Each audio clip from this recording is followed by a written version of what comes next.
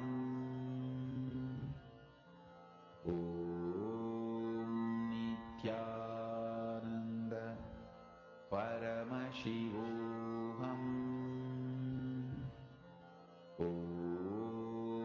Nithyananda Paramashivoham. Om Nithyananda Paramashivoham. Om Nithyananda Paramashivoham. Om Nithyananda Paramashivoham. Om Nithyananda Paramashivoham. Om Nithyananda Paramashivoham. Om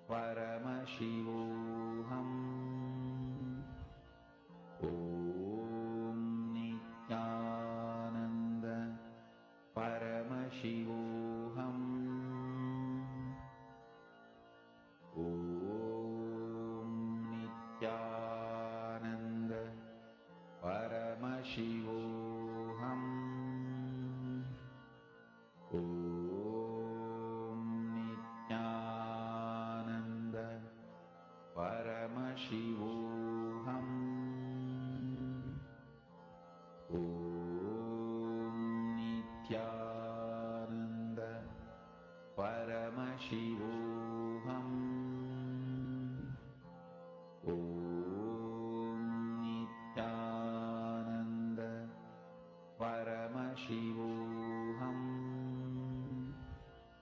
Om Nithyananda Paramashivoham. Om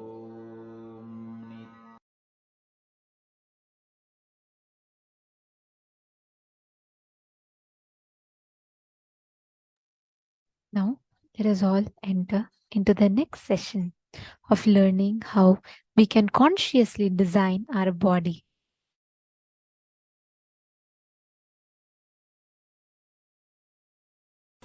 We always take our body for granted and exploit more than what it can do. Instead of feeling grateful towards it, we start exploiting the body. And if you feel grateful towards the body, the intelligence of the body will be more active and more alive. You go and pray to so many gods, so many goddesses, to so many deities, to so many gurus, but you never keep friendly attitude with your body. There is a beautiful technique in Tantra. They pray to their own body. They give their gratitude to their own body and they pray to their body. When I read about that lady first time, I was surprised. How can this help? But when I practiced myself, when I consciously scanned, I understood. First thing, your body intelligence gets awakened. Next thing, your inner consciousness starts respecting your bio-intelligence, your body intelligence. Now, as of now, your inner consciousness never respects the body's intelligence. You never believe body has got its own intelligence. Just understand one thing. If one piece of bread, if it has to be converted into blood mechanically, you need an industry which runs 3 kilometer distance. If you have to do mechanically, you need an industry which runs 3 kilometer distance. But in this 6 feet, it's continuously happening. Continuously it is happening, day in and day out, not even one day strike. Continuously, the blood is getting converted into blood. And doctors say, the process which happens through your mind, inside your brain, if that has to be done through computer, you need a computer which is at least 10 times bigger than a normal house. 10 times bigger than a normal house. The sound which will be created by the computer will be equal to the sound of one city. One city. What is the sound one city creates? That much sound will be produced. But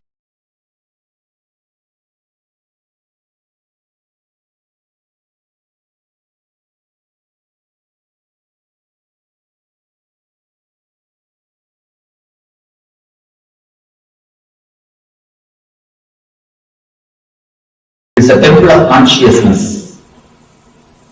So, before going to hundreds of temples, hundreds of gurus, start feeling grateful to your body for accommodating your being on this planet Earth, and start praying to your body to be more happy and to guide you more clearly in the path of sadhana.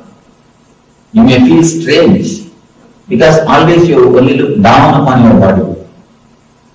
Always you disrespected your body. And the so-called spiritual people also continuously teach you to condemn your body. Condemning the body only makes you schizophrenia. It's like you try to pull your own shoes and you try to fly. Can you fly by pulling your shoes? You can only fall.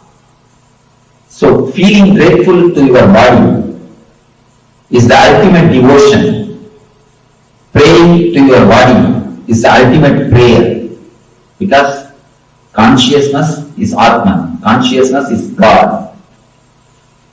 Which is the object available to you, which is nearest, very close to the consciousness.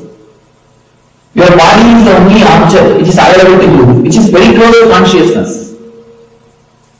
The deity in the temple is also close to consciousness, but your body is much closer to consciousness than the deity in the temple.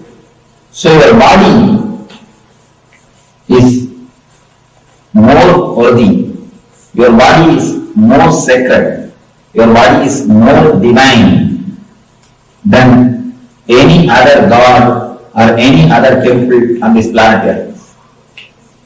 One important thing you need to understand. Why we disrespect body? First thing, we have the idea about beauty.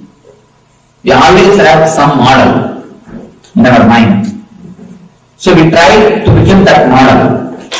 When you have somebody as a model, you don't have a deep respect or love for your body. You don't feel comfortable with your body as long as you have some model.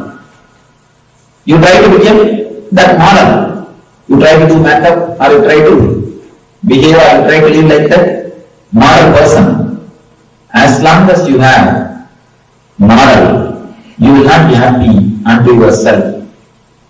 You are beautiful to yourself. Why should you bother? Why should you care for some other model? If he is beautiful or if she is beautiful, it is for him, not for you. Your body is the closest mechanism available to you.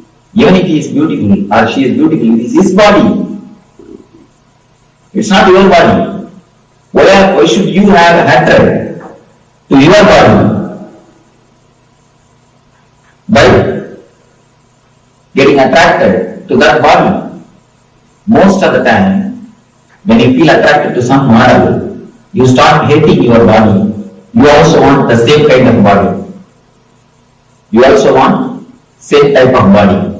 So naturally, you create tension in your body.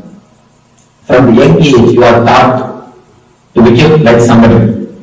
You are given so many fantasies, so many ideas. You should look like this person, you should look like that person. This is the idea of beauty, that is the idea of beauty. The ideas about beauty enters into your mind and you start disrespecting your body. You start misbehaving with your body. The moment you think, you feel somebody else is beautiful, you want to become like him or like her. Avoid and drop the ideas somebody is beautiful and somebody is not. You are enough unto yourself. You are enough unto yourself. You are beautiful for yourself. Why should you bother somebody else's beauty? Why should you bother somebody else's body? First thing, feel totally homely with your body. Feel totally relaxed with your body. Start feeling grateful to your body for giving you so many types of pleasures. It has given you so many different kinds of pleasures. Pleasure of tongue, pleasure of smell, pleasure of eyes, pleasure of hearing, pleasure of sex. So many pleasures are given to you because of your body. Your body gives you so many kinds of pleasures to you. You must feel grateful to your body intensely because it helps you and it shows you, it gives you so many pleasures. Next thing, pray intensely to your body to guide you, to lead you to Nithyananda state, to help you keep more healthy, to help you more happy, ultimately to help you totally be in bliss. One more thing, your body listens to your prayers, understand. I have seen so many times, I tell people, if you are having knee pain, just pray to your knee, please get healed. Please heal yourself. If you are in pain, pray to your neck. You will see the result. Because of the integrity with intra-organ and internal organ, not only you manifest health, you can design your body as you want, you can manifest multiple powers and possibilities. I tell you, even if you do little completion, you can understand what I said. When Yogananda Puri got up and said, my body, how can they do something which I cannot do it to this body by myself? Contemplate on this. Contemplate on this. You don't need to build power station. You just need to be connected with a proper copper wire. That is called integrity. That's all. Power station is here.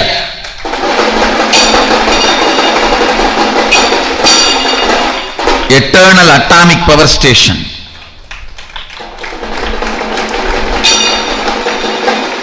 You don't need to. You always felt all these Sadashivoham or the spiritual enlightenment, everything was very difficult because you are planning for building a power station which you don't need. I did it already. You just need connection. Integrity is the connection.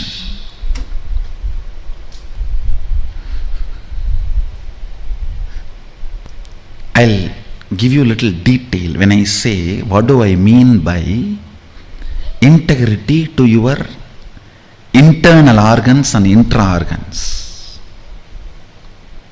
When I say integrity to your internal organs, feel all the time you own them. You own them. So whenever there is a food taken which puts you in depression, low mood, do not eat that food again. When there is a action done by you which disturbs that internal organs, don't do that again. It may be as simple as smoking, or as difficult as heroin. It can be as simple as smoking to as complicated as heroin. Whatever. Anything which is putting you powerless space, don't do that again. That is what is integrity to your internal organs. Same way, when you utter a lie knowingly, or when you give a word knowingly that you are not going to fulfill, the harm you cause for your walk, you can see it very clearly. Don't do that again. Sit and finish completing all the past. No need to have a lifestyle where you are hurting your walk and internal organs. No need. You don't have to take up that kind of a profession. Knowingly. There are tons of professions where you can do sweet things, make money, live your life happily, blissfully,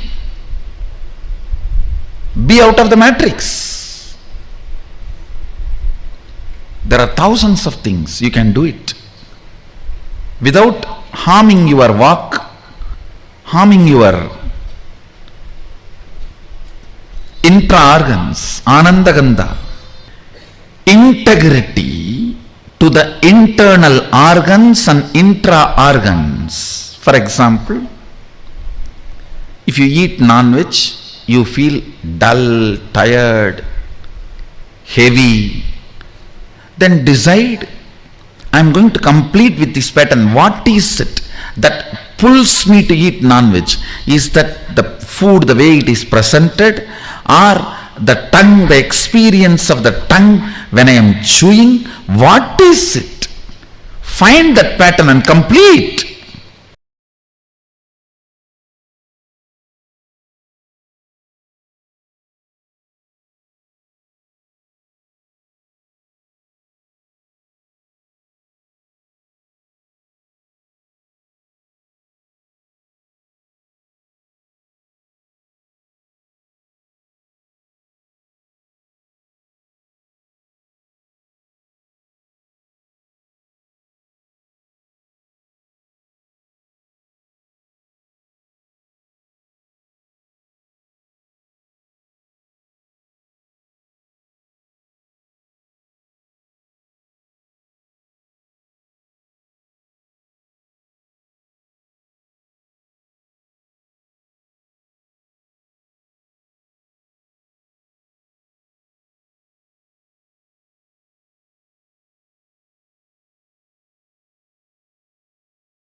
some parts of your brain somehow labels some experiences as unwanted or wound or pain,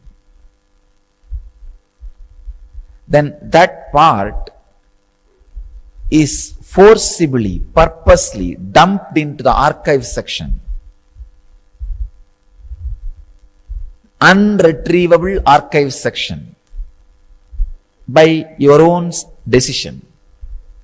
Because you connect that with a suffering, wound, you dump that. Understand? When you dump, you don't dump only that particular information, all information related to that particular information. I tell you, anybody who suffered and memorized subject and wrote exam forgets the whole subject within 6 months. The more stress you put on exam, more quickly you forget the subject. I'm telling you directly. If you are an engineer, software engineer, or a doctor, or lawyer 5 years before, now try to remember what you studied for your examination. You may remember what you are using every day now. That's all. Nothing more than that. Nothing can be remembered. Because of so much suffering associated to exam, and studying which is done for exam makes you hate that whole process. You dump the whole thing into the unretrievable archive. So, the game between unretrievable archive, constantly enjoyed memory. The constantly cherished memory is fantasy, greed. Information dumped into the unretrievable archives is fear. Unfortunately, when you dump something forcibly into the retrievable archive, some part of your brain gets the fear it may come up by itself. That fear itself constantly reminds and pushes that material to surface again and again. The self-contradicting experience, the inner conflict, which you dump into unretrievable archive, the force with which you dump creates a fear it may surface by itself for some reason. This too creates a conflict. So now 3 factors. 1, the fantasy, and the fear. The fantasy may take over. Second, the unretrievable archive. The memory is dumped into the unretrievable archives, and the fear it may surface by itself.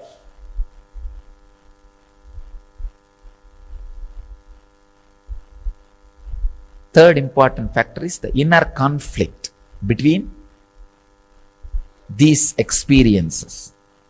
This is the mirror on which the cosmos is reflecting in your system.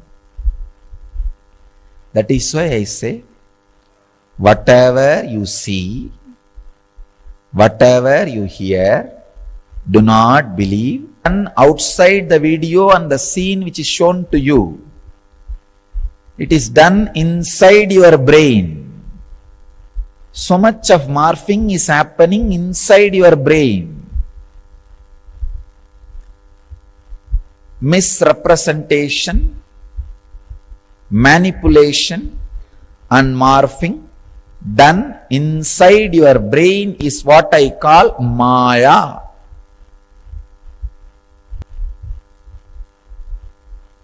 Let me come to the solution.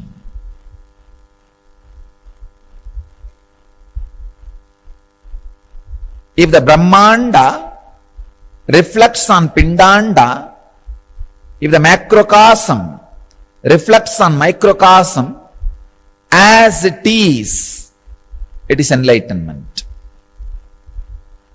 That is what I call incarnation, embodiment of cosmos.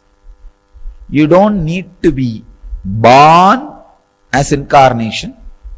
You can just explode and experience your avatarhood, incarnationhood, any moment you decide.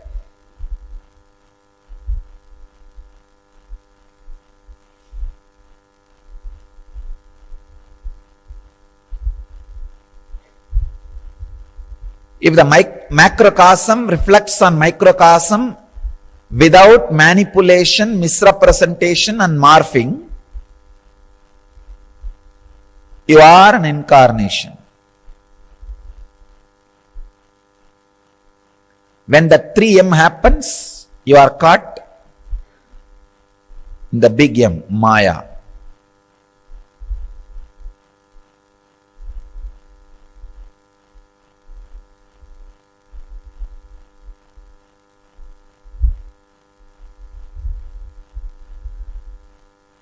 How to stop this 3M happening in the system?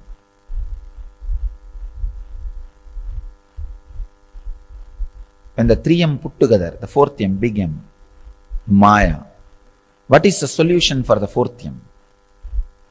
The 5th M, meditation.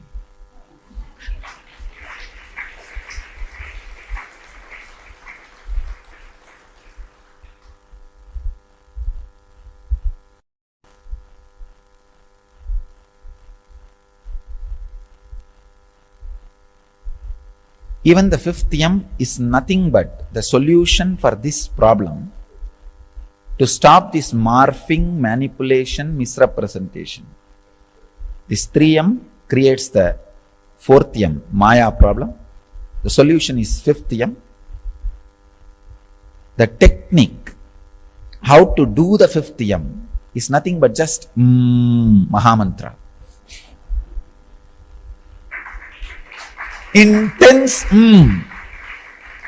Actually, the Mahamantra puts all neurons in such restful awareness,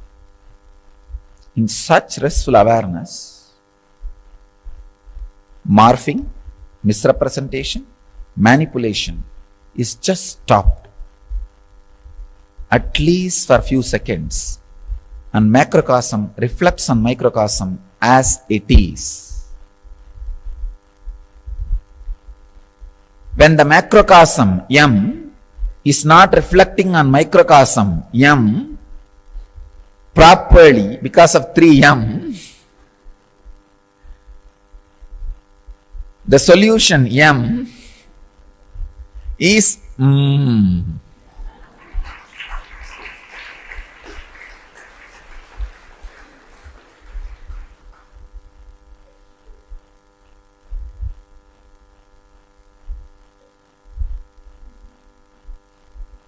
Let me give you one more important tip.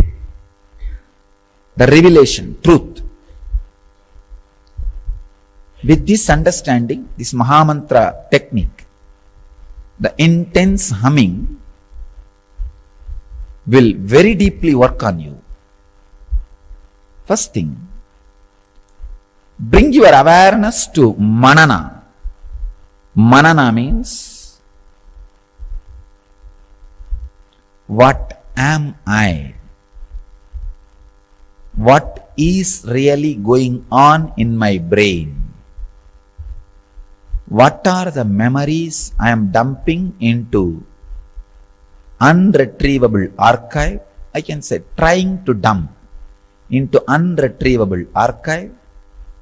What are the memories I am trying to dump into the most cherishing memory, fantasy,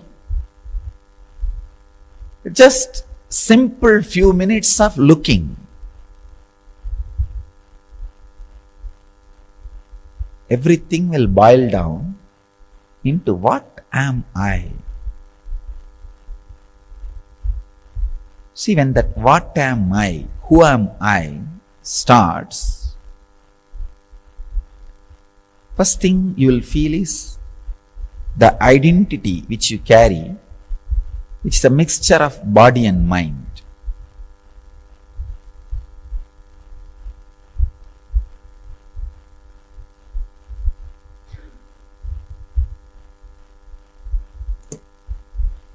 If you just look a little deeply, is it really body and mind me? Suddenly, Shastra Pramana, the scriptural truths, or Apta Pramana, the master's experience, may come for your help. It will say, no, Swamiji said, I am not just the body. Yes. Even Raman Maharshi says, I am not just the body. Upanishad says, I am not just body.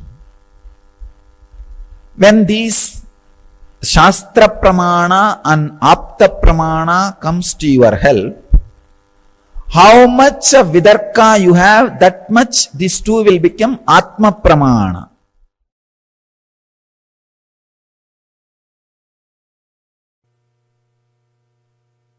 Listen.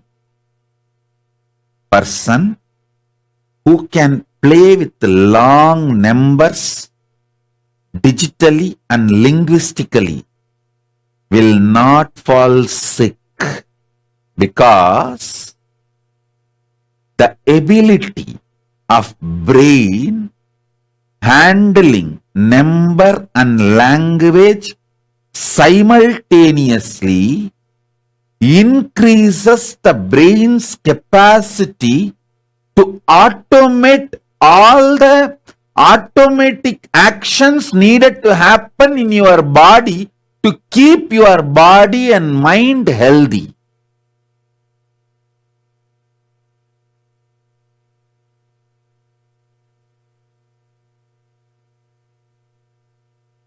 One of the conclusions I am giving you is,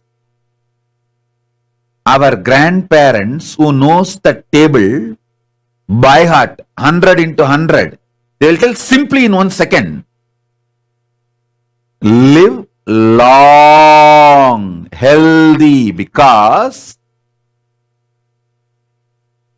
your brain, when it develops the capacity to convert the number to language and process it in language, and result gets converted again back to number. This capacity, the brain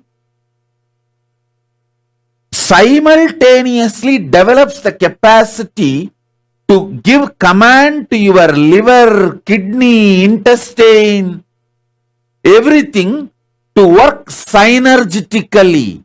Synergy of your brain to work with the number, work with the internal organ is one and the same. Your health and your ability to process the number is directly connected.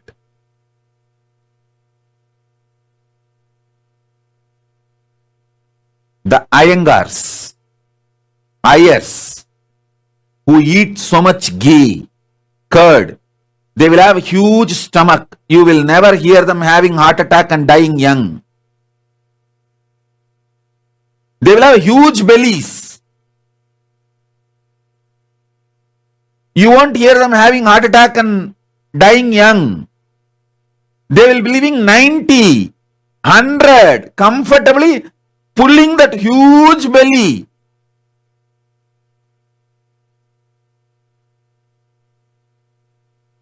They will defy all your medical science, because their brain knows how to synergetically command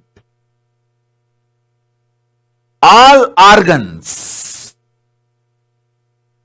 all medical understandings about the belly, fat, everything, these Iyengars and Ayers will defy just because of this one capacity. Listen, what I am saying is one revelation from parallel universe. Your brain's ability to play with the number and your mother tongue is the same ability synergetically commanding your internal organs and spontaneously, simultaneously making them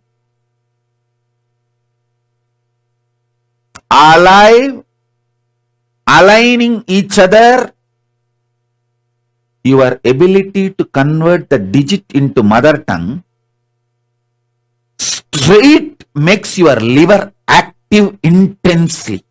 Your liver is responsible for 500 various actions in your body. This capacity, pitta, it's called pitta. Pitta means ability to play between digital and verbal, digit and words. This capacity to play is called pitta. In Sanskrit, you will be surprised. The liver fluid is called pitta neer. In Ayurveda, see, in Veda, there are 6 Ubaveda. Jyotisha, which is number, and Ayurveda, health. These 2 are from same unit. Because our guys know number and health, ability to play with the number and ability to be healthy is one and the same. Both are from same root.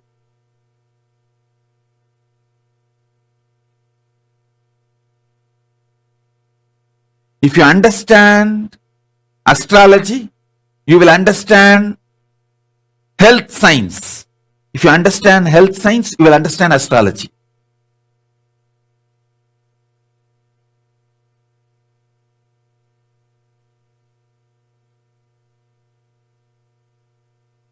Whole thing is just number. Number is the first parallel universe.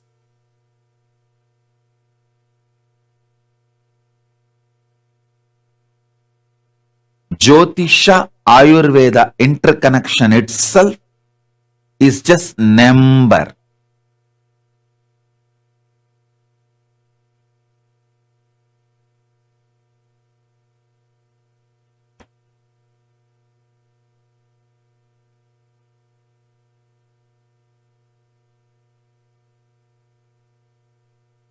If you just understand this one parallel universe idea, then I can take you to the next.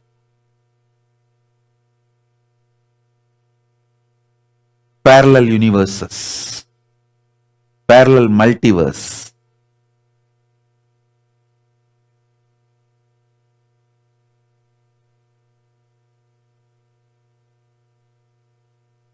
Can I request all of you to sit straight? I know many of you are having, wow.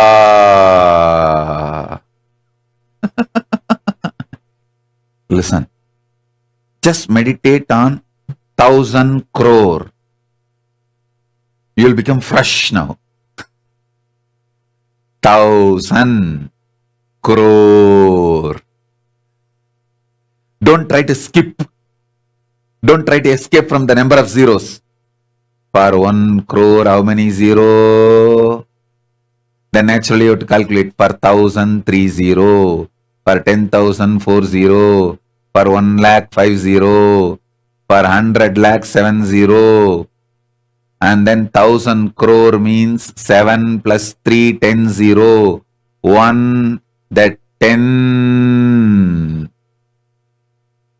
Without skipping, without brushing it aside, just sit and meditate on 1,000 crore, you will become fresh. Because the number, digit, becoming mother tongue, thinking through in your mother tongue, again becoming digit, makes your liver fresh. Liver, L-I-V-E-R, your liver, is responsible for simultaneous, spontaneous, synergetic trigger of all the internal organs and keeping you fresh and alive.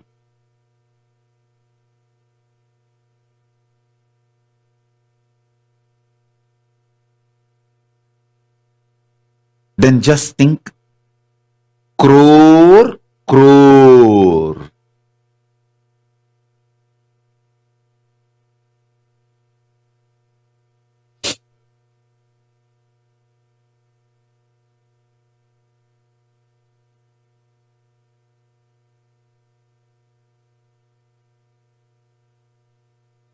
Don't try to skip.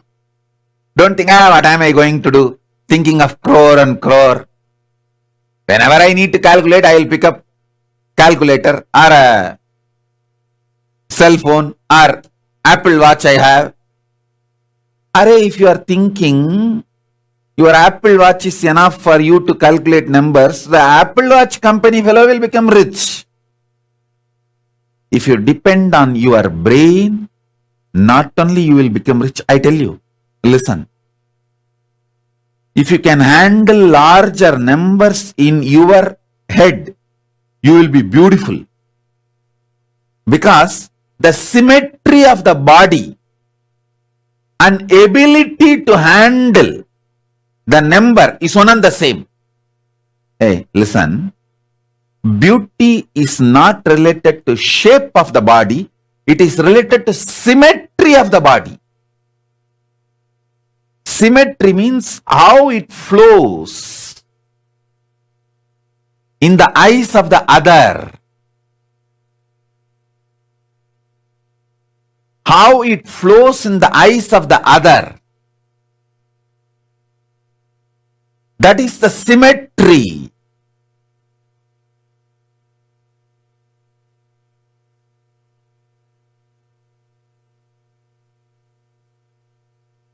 Capacity to handle larger numbers makes you beautiful.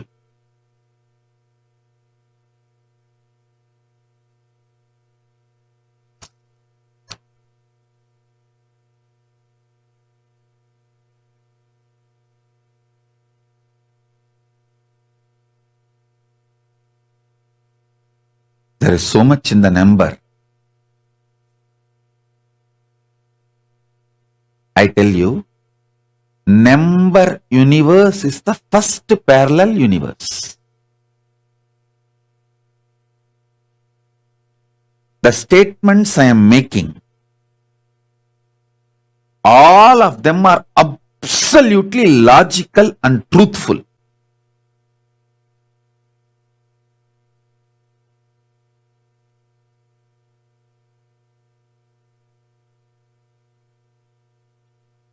If you want to be beautiful,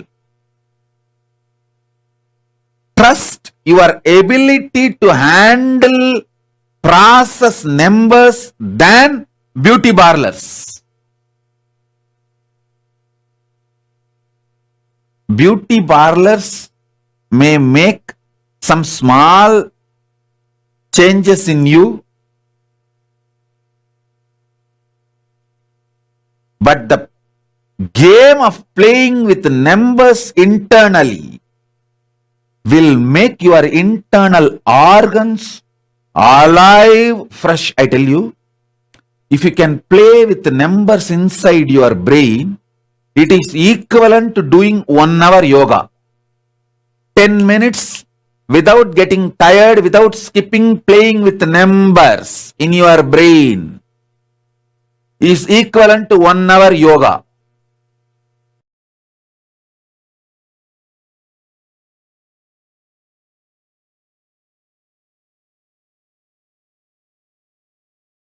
Listen.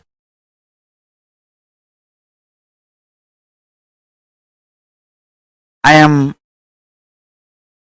not just speaking to advanced seekers, or I am not just speaking to initial level seekers. I am speaking to all beings, not even just human beings, to all beings I am speaking. So please listen intensely and carefully. Listen. The first truth I wanted to reveal to all of you. Our biology thinks. Listen. Thinking is the activity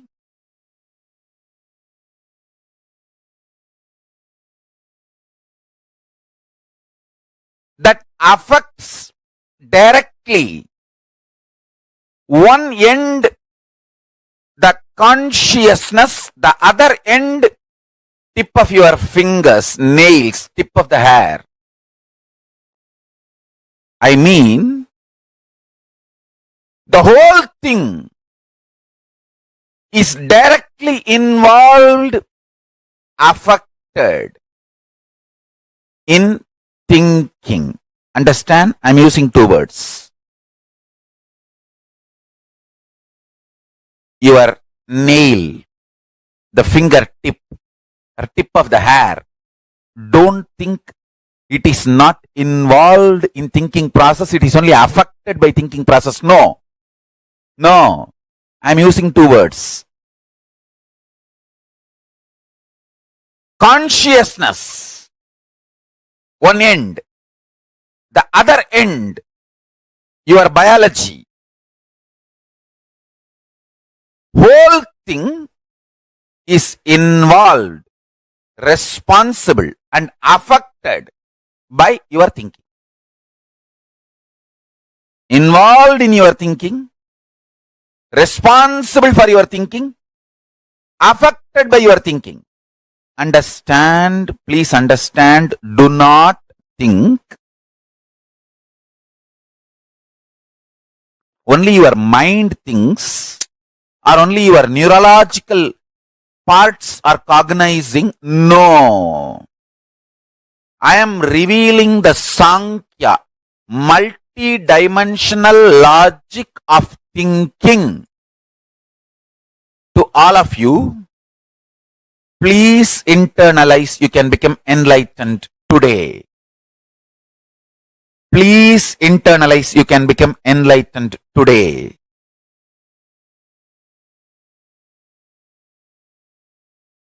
It is extremely beautiful, sweet realization. Whenever you understand, I have seen in my disciples, when they understand your biology, body thinks, they become responsible for their thinking.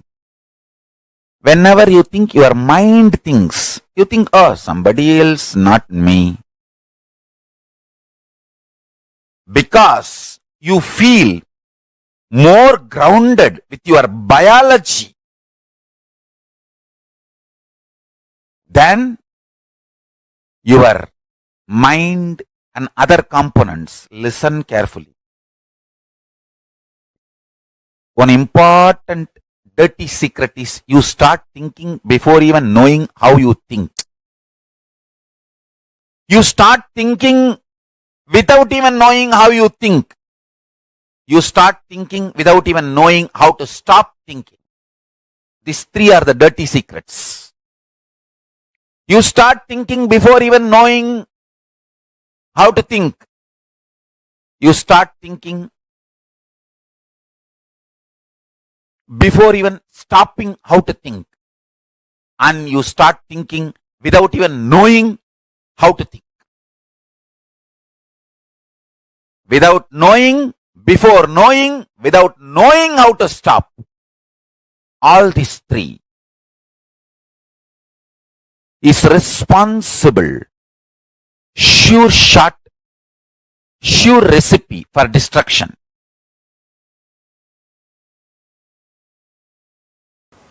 A research by Caroline from Galactic Foundation. They have a website, galacticfoundation.com. They say, dormant DNA activation activates the dormant portions of the brain. Average person with one strand of activated DNA use only 10% of brain capacity. So DNA activation increases the capacity of the brain. And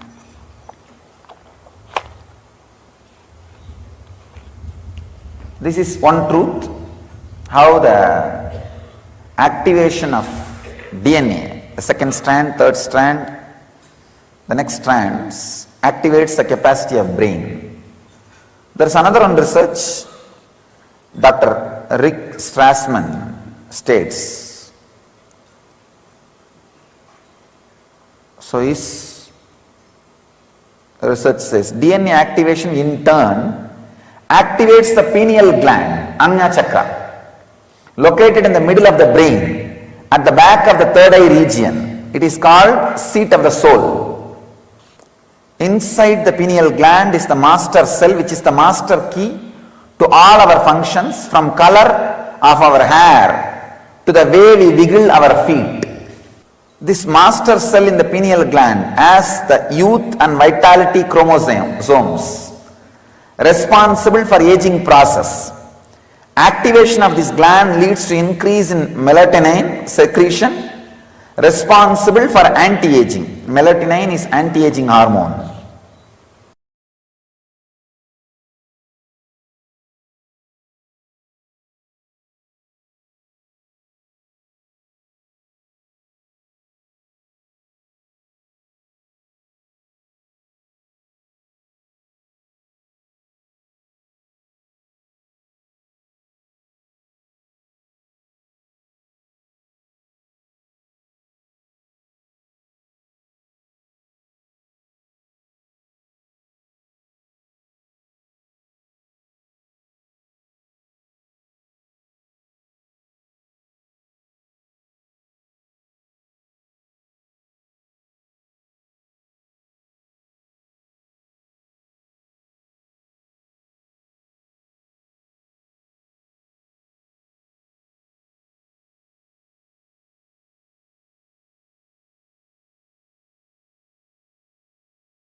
What is the best food?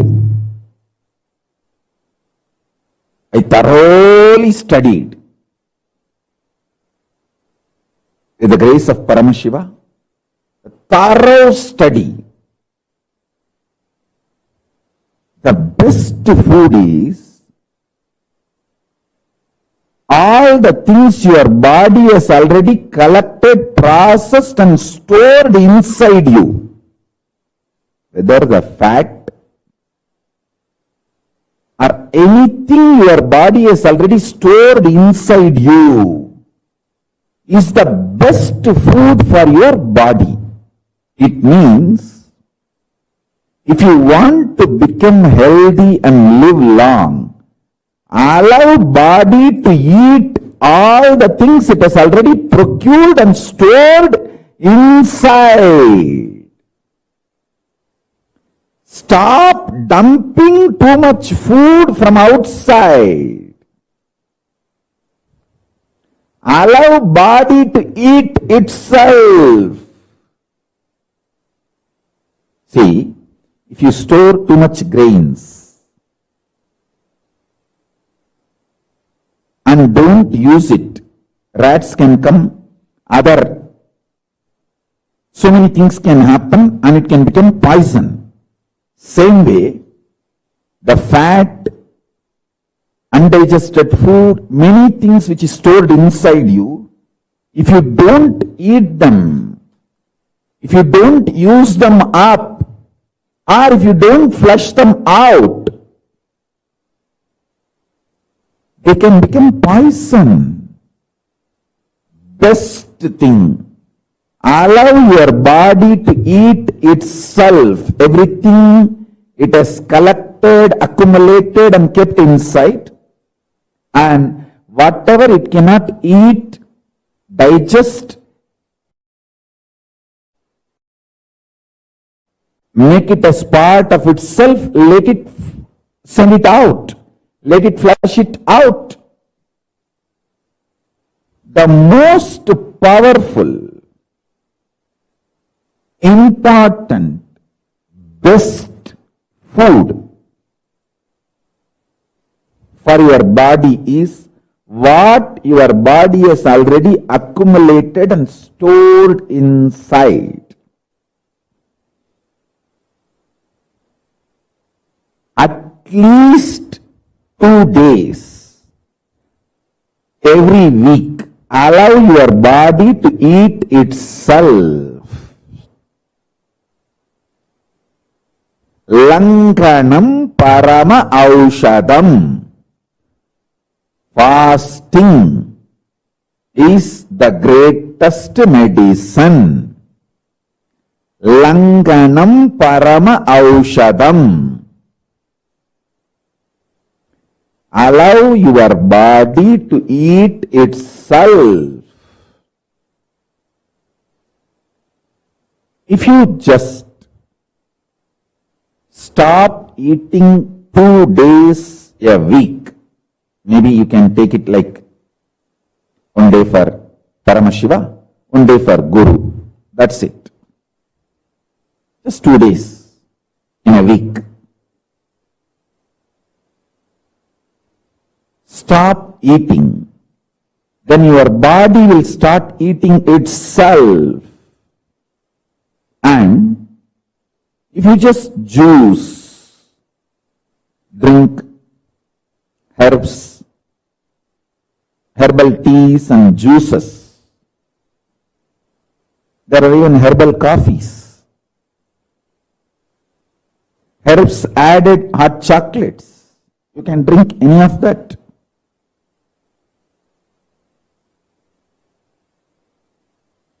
It will not only eat itself, whatever the body feels it can't eat or digest, it will just flush all of that out. I tell you, the best food for your body, for healthy long life is whatever is collected and stored inside your body by your body. Allow your body to eat that. Lankanam parama aushadam. Whether your problems are as simple as migraine, some knee pain, small back pain, or as difficult and complicated situation as cancers. Any level, any problem, any disease, I tell you, Langanam Parama Aushadam, like Ahimsa Paramo Dharmaha. Among the Dharma, Ahimsa is the Parama Dharma. Among the medicines, fasting, Langanam, is Parama Aushada. Now understand the next truth. The digestion system you are having physically is the most beautiful, most complex, most wonderful, greatest,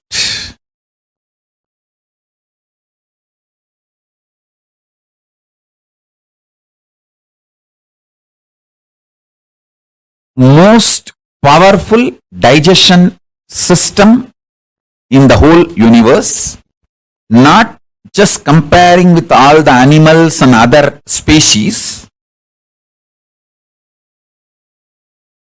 because only the human digestion system, the digestion system you are having in the human body, is capable of digesting your muscle memory, biomemory, karmas.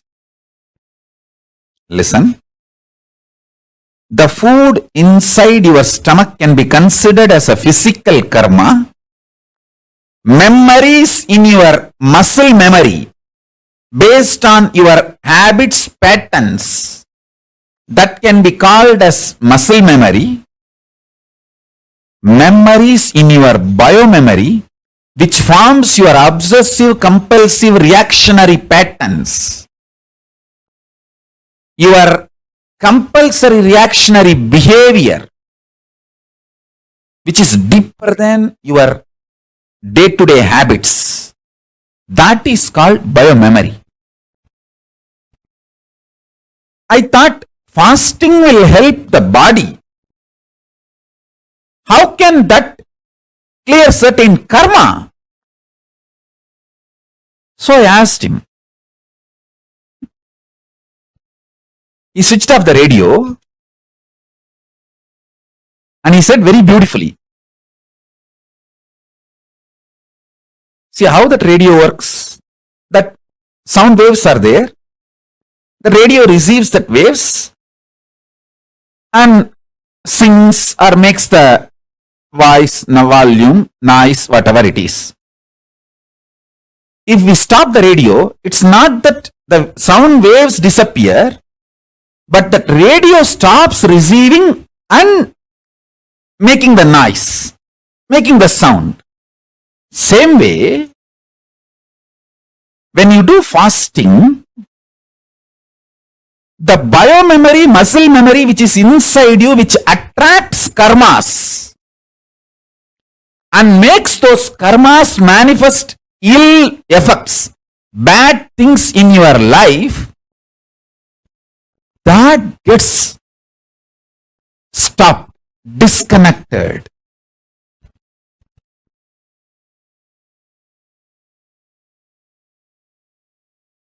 Listen. Now understand this principle which I am trying to explain.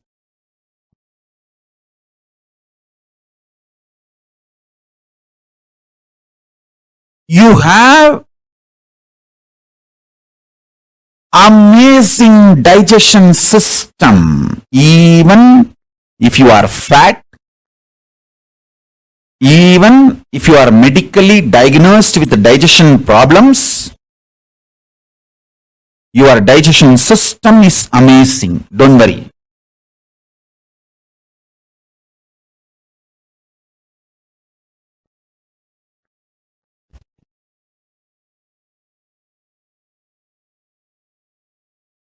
your quality to digest is more than enough. Even if you are not able to digest large quantities, to digest your karma. Let me repeat.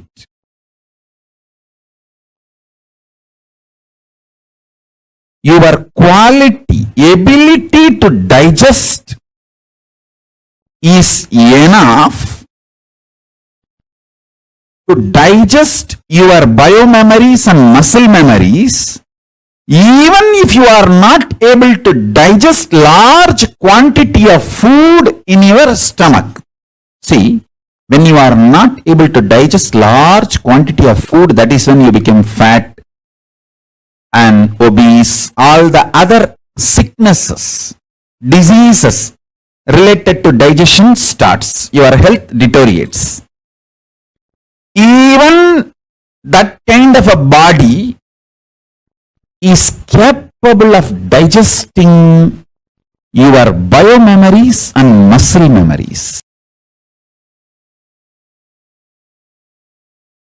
I am telling you, make these simple things, make one meal a day as a life. That also keep everything ready.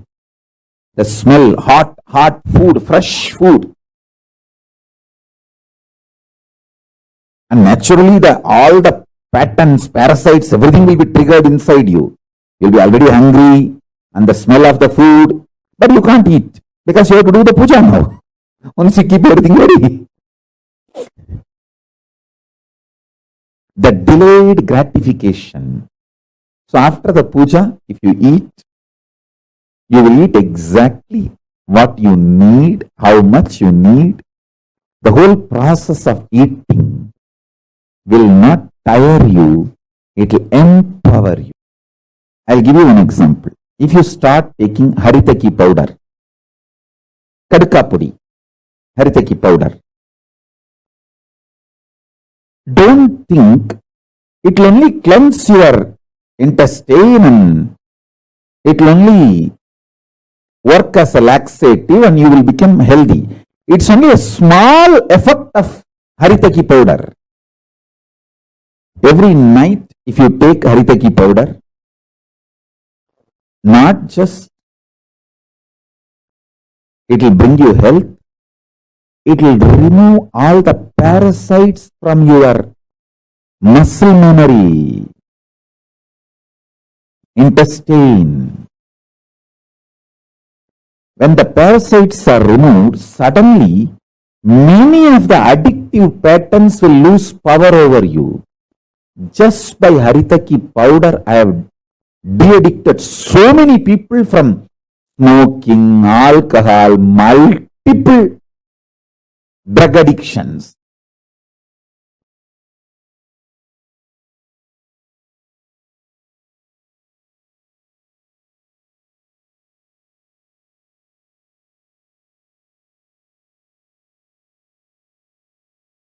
Just by Trifala Churnam, the Trifala, I have de-addicted many people from hunger patterns, anger patterns, the craving for junk food. Craving for junk food is nothing but craving for poison, slow poison.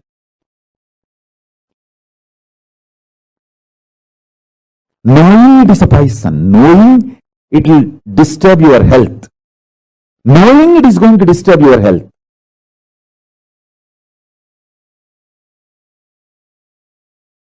I tell you, betel leaf and betel nut can be a powerful de-addicting herb. People try to tell, oh, betel leaf and betel nut is addictive. No! Cigarette is addictive. Alcohol is addictive because they destroy your health. Betel leaf and betel nut never destroys your health.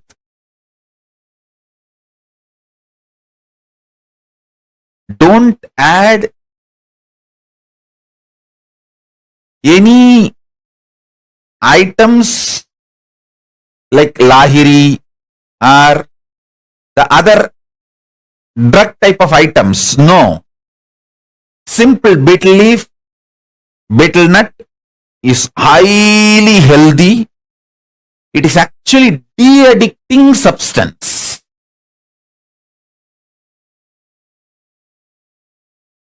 Listen.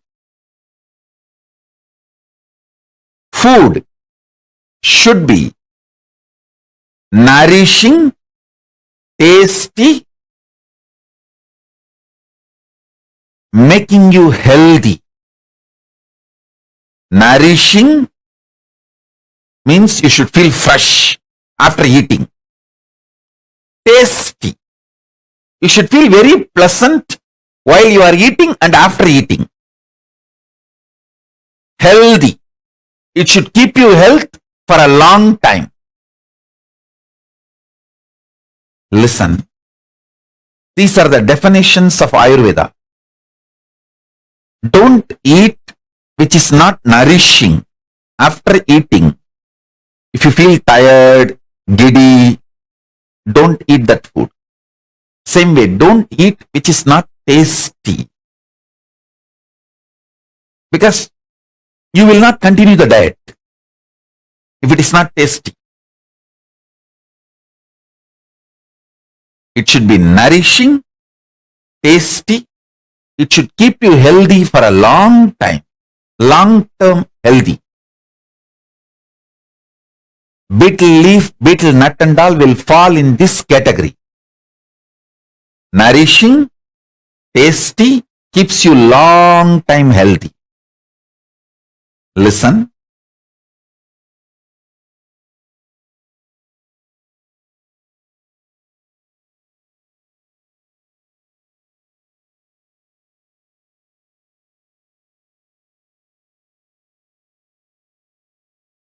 De-addict yourself.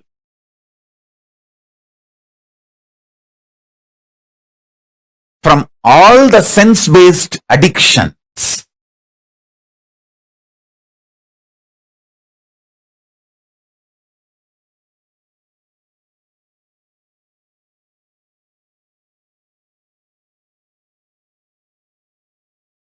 I'll give you a very simple tip. Drumstick juice and Tuduvalai juice. These two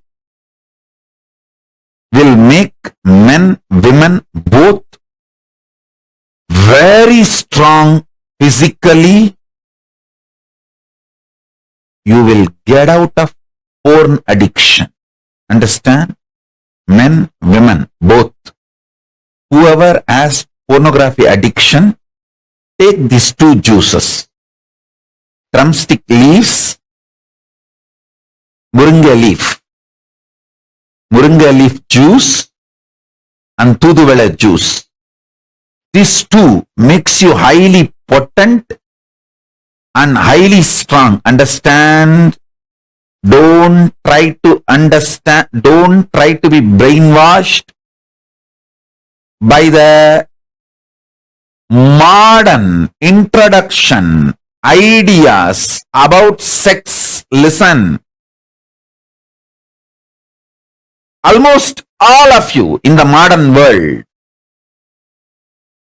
you got the introduction about sex from pornography industry, pornography and soft pornography industry. They introduce about sex to you only to make you as their customer, not for you to have a healthy sex life. Hinduism is interested in your healthy sex life. Neither it addicts you using sex, nor it gives you wrong introduction about sex. It gives you enlightening ideas about sex. A person with high potency and stamina will not be addicted to pornography. Listen.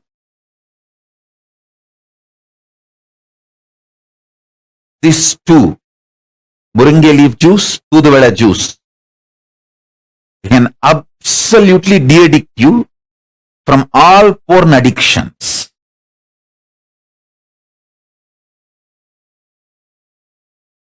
Soon I'll speak, at least for selected group, detailed understanding about the Hindu biology.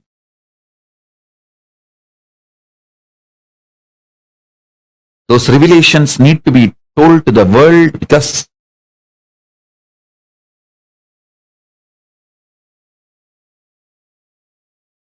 world needs to have right knowledge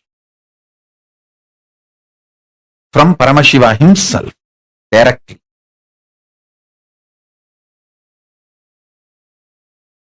See, you need a strong, powerful vessel to do the alchemy process with mercury. Enlightenment is just like alchemy process with mercury. First, you need to have a stone vessel in which the mercury need to be poured, and the energizing process should happen inside the stone vessel so that the molecules of mercury is broken through the energy and reassembled as a solid molecules. It's a whole alchemy process. But the vessel should be strong stone, granite vessel. Same way, the body should be built with hunger and Rananir balancing. I am not saying don't give vitamins, minerals, all needed. Give all of that. But stop dumping junk food on the system. Your body will become a powerful vessel where the spiritual alchemy process can happen.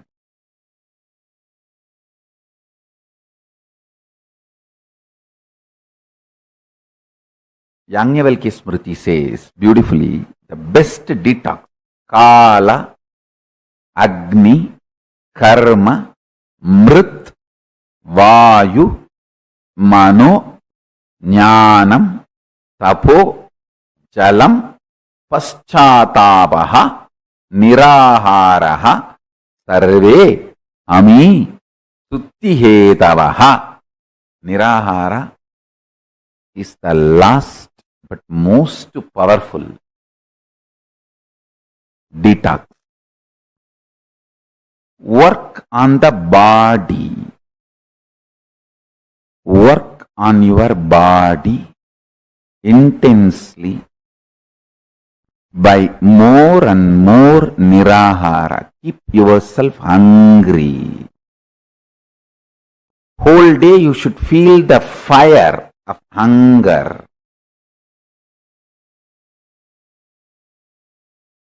All my most healthy kids are kids who learned the methodology of keeping themselves hungry. These few kids whom I named, I have always seen, even if there is a large quantity of food, they will not touch. They know how to balance themselves. I tell you, how the blacksmith puts the iron in the heat and then puts it in the cold to strengthen. Same way, if you put your body in hunger and then the detox herbal juices like neem, castor oil, haritaki powder, actually just with castor oil, haritaki powder, neem juice, adimaduram, these few herbs, I can live without food for more than 3 months. Comfortably. I can just sit happily, comfortably, without food for 3 months, just with these few herbs. At least for 2 days, you should be able to do this. If you can tune your body, the yoga will start happening in your body, in your system.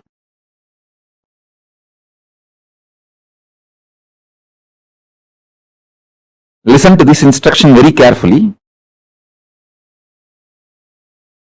This is very important instruction, good for your day-to-day practice. It's a practical tip. If you take a lot of tamarind in your diet, you will develop a stomach where no wrong fermentation happens. That's the exact word used. புளி ஊத்த ஊத்த உள்ள புளிக்காத வயிறு ஆகுமப்பா. Means your liver will function perfectly. All the detoxification will happen. Your liver is the real detoxifier. Your liver detoxes your system. The detox of the liver happens. Your liver starts getting very active. Liver's independent intelligence can be awakened by tamarind. Tamarind is the greatest purifier, especially it detoxes your liver. You see, the liver, when its independent intelligence is awakened, it cleanses all the